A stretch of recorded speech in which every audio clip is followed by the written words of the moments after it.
Take a deep breath.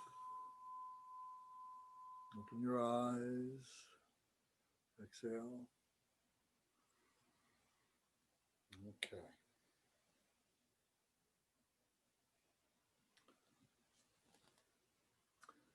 So that was the Om Ah Hum purification practice.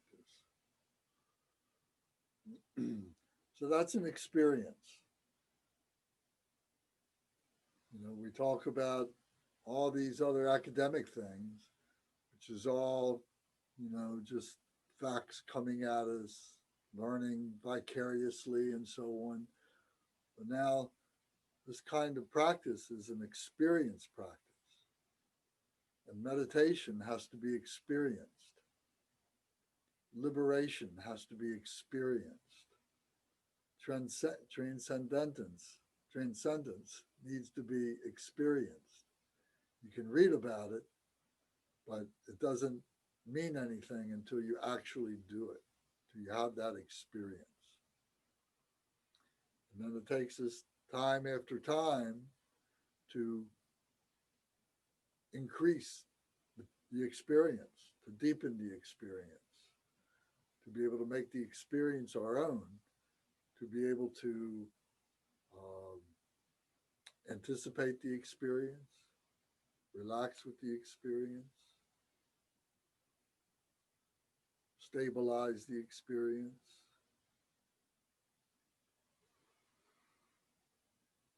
So I hope that was helpful. Anybody got questions or comments, please?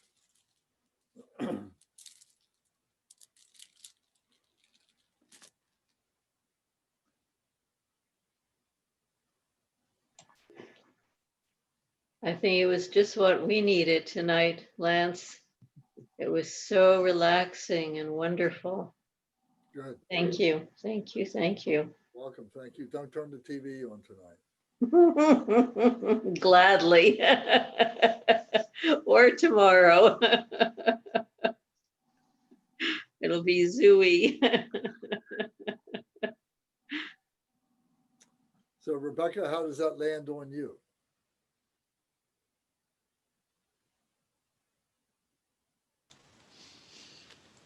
That was really interesting.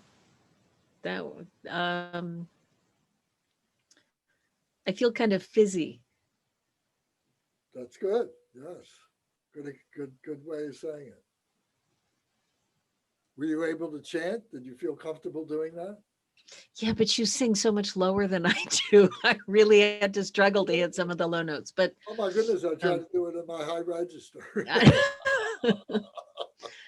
I guess I could have gone into a higher register myself, but it didn't seem right. But you know, I'm hoping I can remember that, right? Well, That I can keep that tune. Well, we can record it. You know, if you like doing that, we can record it and then you can get to know the melody. But even if you don't, then just chant it. Om ah hong, om ah hong, om ah hong. You know, and if you have beads, you should. I don't know if you have beads, but you know, if you really like this and you want to continue this, get the beads. How many rounds do you think we did? Was anybody keeping track? 5, right? 5 rounds. And so how many times did we recite Om Ah Hong? I think we did about 4 rounds, so 400, 350. We did 5 rounds, so it's 540 recitations. Ah. Now, if we said you need to do 540 recitations and you didn't have the beads, you know, you'd be thinking about, oh my God, how am I going to do this? How am I going to do this? You see, so it really relieves you to have a better experience. Did you literally move a bead with every 3 words? Yes. Okay. Yeah. And there's a technique to doing that. Yeah. And we have beads up at Dharma Surya, you know, sets of beads. There's all different kinds that you can get, or you can, you know, order them online. You know, you can have them delivered to your home, no problem. But it is an important part of being a practitioner.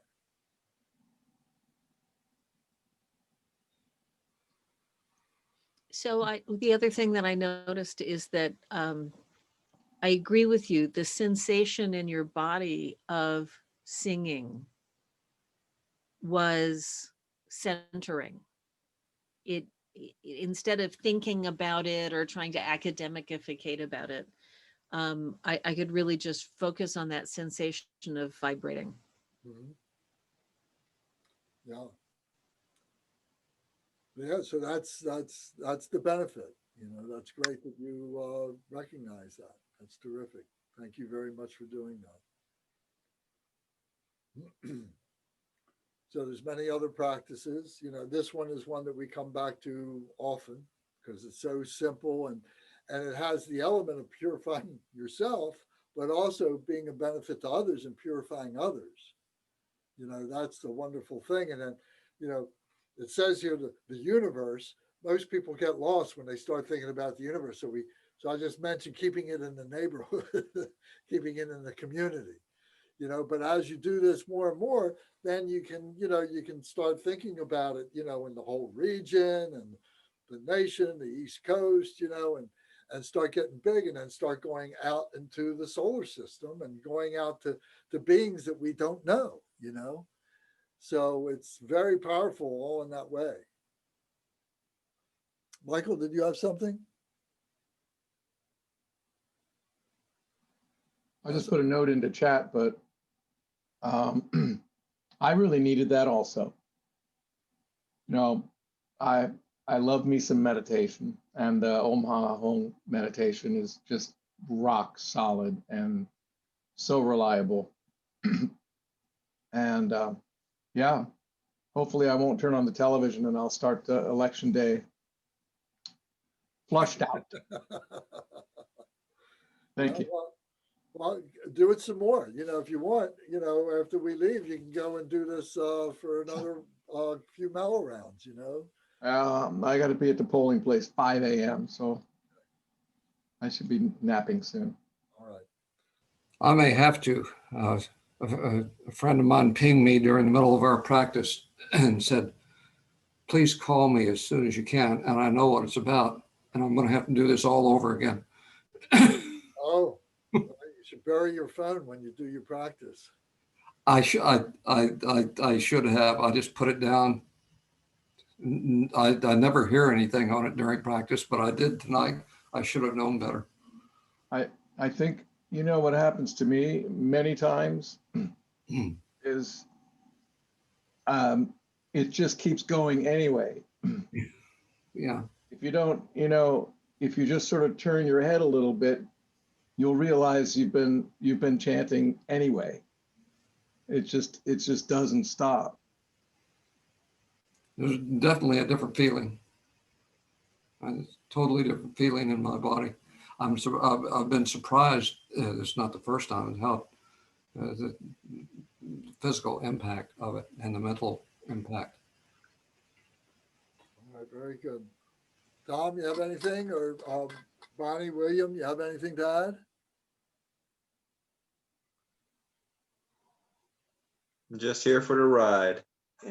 This is one of the practices that the doing mantra is one of the practices that you learn, and it just is automatic for you. Even though you have a mala or you don't have a mala, just doing the chant, it keeps you in your little space, keeps you very, very grounded and very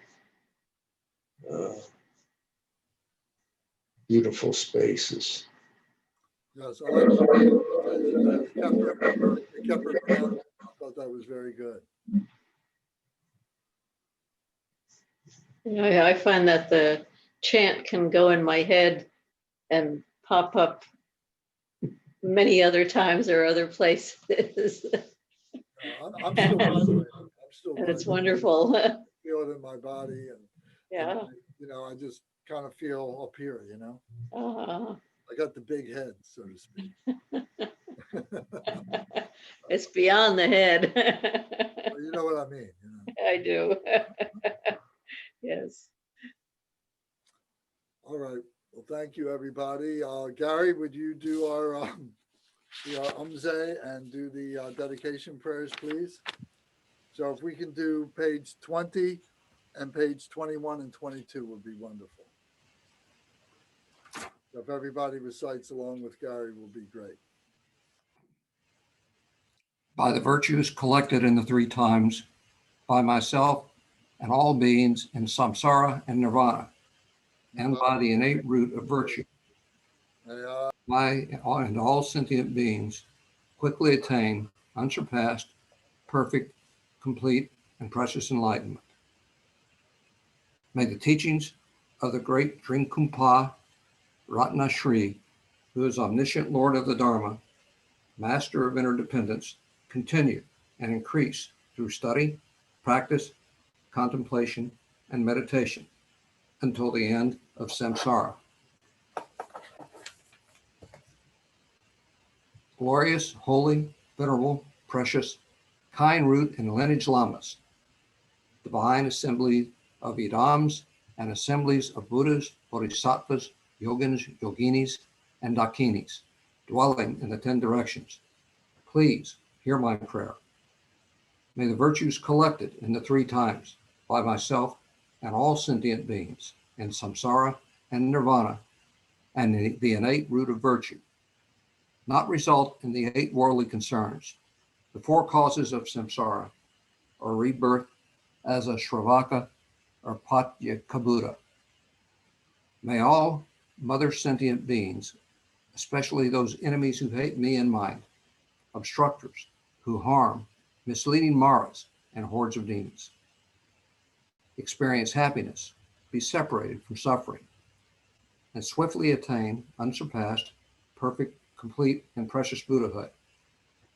By the power of this vast root of virtue, may I benefit all beings through my body, speech, and mind. May the afflictions of desire, hatred, ignorance, arrogance, and jealousy not arise in my mind. May attachment to fame, reputation, wealth, honor, and concern for this life not arise even for a moment.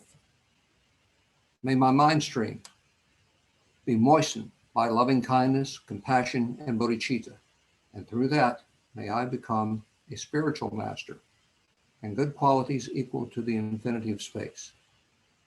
May I gain the supreme attainment of Mahamudra in this very life. May the torment of suffering not arise even at the time of my death. May I not die with negative thoughts. May I not die confused by wrong view. May I not experience an untimely death. May I die joyfully and happily in the great luminosity of the great mind as such and the pervading clarity of Dharmata. May I, in any case, gain the supreme attainment of Mahamudra at the time of death or in the bardo. Om, Ah, Hum. Om, Ah, Om, Om, Om, Ah, Om. Hum. May my body, speech, and mind become inseparable with the body, speech, and mind of all the enlightened ones. Thank you all very much. So next week, we can do another practice. We can do the practice of the